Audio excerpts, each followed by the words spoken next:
Today I'm going to be skating this brand new 9.5 inch symmetrical egg board and going over why you should consider getting an egg board for yourself and the benefits that come with riding an egg board. But first I want to wear this board in a little bit and work on some new tricks that I was practicing yesterday on the flat bar here, and then I'll get into all of the positives of riding an egg board.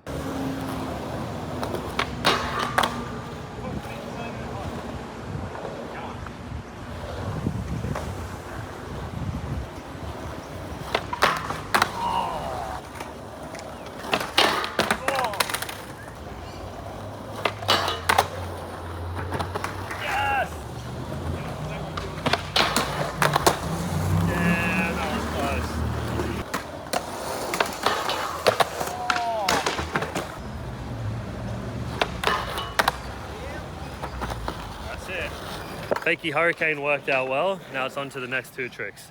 Fakie lip and nollie front board, the harder ones. I cracked my board on this trick yesterday. New one? I thought I set up the new one. I cracked it. Yeah.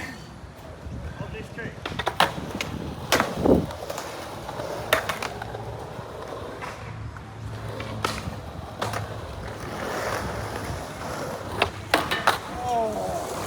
I'll try and do a little better one. That's it.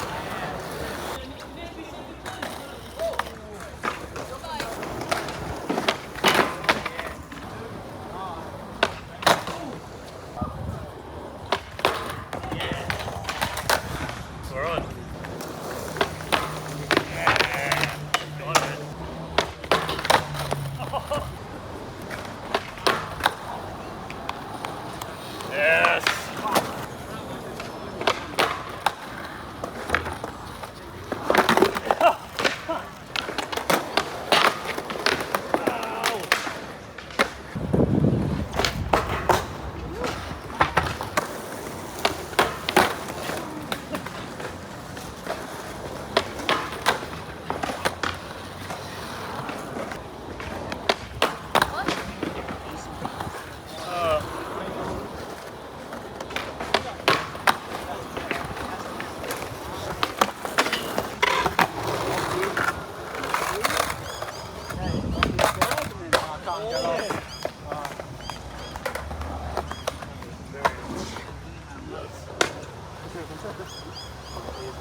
Got it.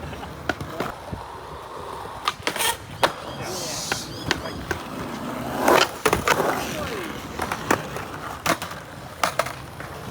So the actual design of these egg boards are where the benefits come from. They're wide in the center here but taper down towards the kicks, and they usually come in a shorter length and wheelbase than standard popsicle boards. This allows you to skate an egg board that's much wider than your standard popsicle size without it being too heavy and clunky. You have a wide base to stand on in the center, so you're heaps stable and comfortable, but the tapered kicks make it feel a lot lighter when you're scooching your foot around and popping. The tapered kicks come with a whole bunch of different benefits too. First being that it's easier to get up into slappy grinds. The nose is more pointy rather than round, so there's less nose that actually gets in the way as you're bashing up into a slappy grind. The tapered nose also makes my nollies feel much lighter and pop faster too, as well as making rotational tricks like shove-its, tray flips, 360 shove-its and big spins really easy as well. The tapered kicks work together with the shorter wheelbase and help those tricks just whip around and come around really easy. There's also less resistance as you're scooping as your tail touches too, so it makes it feel lighter as you're popping and scooping those tricks. So all those rotation tricks work really well. The razor top ply that all of the heroin boards come with as well adds some extra friction when you're doing flip tricks, so your foot is able to catch the top of the board a bit more, helping these bigger boards flip and rotate easier. And for me personally, I like the feeling of a big board when I'm doing flip tricks. It flips a little slower so I can control it and catch it better, and once I do catch my flip tricks, there's more board to actually land on, so they feel real comfortable for flip tricks. So anyone will benefit from riding an egg-shaped skateboard, and just looking down at them as you're skating takes a little bit of seriousness away from skating, since it looks like you're just riding a cool kind of cruiser board. So for me, skating's a little less serious on an egg board because you're just cruising around having fun, but then you can also do real tricks on these boards, so I love them. I got a little carried away on the first session with this board, so I just decided to stop filming and enjoy the session with my homies. But I'm going to get into my second session right now, so you can see all of those benefits I just listed in action and see how much egg boards actually do help. Then I'll go over some considerations you need to make when you're choosing the right size trucks for your egg board, or choosing the right size egg board if you're coming from a popsicle board. So let's get into session 2.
So a lot of people get confused about this, but when you're trying to get trucks to match your egg board, you want to take the measurement over the trucks here, or the bolts, not from the center. If you get trucks to match the center of your board, then they're going to be too big, since from the middle to the truck measurement, it tapers down about a 0.4 of an inch. So you need to be taking the measurement over the trucks here and matching that. So on this 9.5 inch board, it's only 9.5 about here. This board tapers down to a 9.1 over the trucks. So I'm riding independent 169 forged hollow hangers, which have a 9.1 inch axle, which suit this board perfectly here. So as you can see, that's flush to the measurement over the trucks. If I was to get 9.5 inch trucks, it would be sitting out too far, which is fine if that's how you like to ride your trucks, with the wheels hanging out a bit, but I like to have mine either flush or just sitting in a little bit. Secondly, if you're going to an egg board from a popsicle board, but you're not sure which size that's going to be equivalent to your popsicle, I recommend going up a half to a full inch. So for example, if you ride an 8.5 inch popsicle board, I'd recommend going up to a 9 or a 9.5 inch, anywhere between there for your egg size board. If you were to get an 8.5 inch egg board, it would feel way too small, since it would only be 8.5 in the center. The way it tapers down towards the kicks, it would be more of an 8-inch kick, so it would feel so much smaller. So my general rule of thumb is always going up a half to a full inch from your popsicle size to which egg board size you should be riding. So before I started riding egg boards, I was riding 9-inch popsicle boards, and for me, I feel most comfortable on an egg board between a 9.5 up to a 10-inch, which is perfectly within that ratio that I just recommended. Let me know if you have found any more benefits to riding an egg-shaped skateboard, and for those wanting to get a deeper look at this 9.5 inch symmetrical egg board from Waterloo Skateboards, then check out this video right here.